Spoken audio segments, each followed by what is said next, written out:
Dobrý deň, vítam vás pri rýchlom návode, ako si upraviť články, prípadne dražby. Čiže najprv sa prihlásime do administračného menu pomocou tejto linky VP Admin.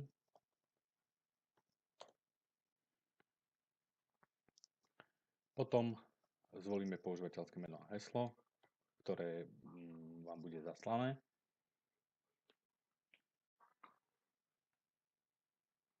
Dostaneme sa do administrácie stránky.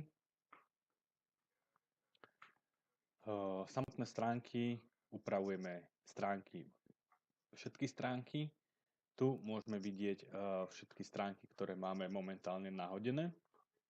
Tak povedzme, že by sme chceli niečo zmeniť na úvodnej stránke, informácie o úrade. Otvoríme si stránku.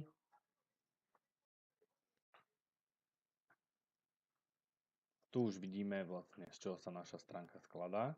Taktiež si ju môžeme pozrieť v novom okne. Povedzme, že by sme chceli zmeniť názov. Tak si klikneme na sekciu, kde máme názov. Dvakrát klik. A už tu máme náš text. Takže povedzme, že tam pridáme na schvál jedno ečko. Vložíme tu a klikneme na tlačítko aktualizovať. Náhle je to aktualizované, o zmene sa môžeme presvedčiť aj tu. Tu sa nám pridalo jedno ečko. Takto si upravíte jednoducho rýchlo text.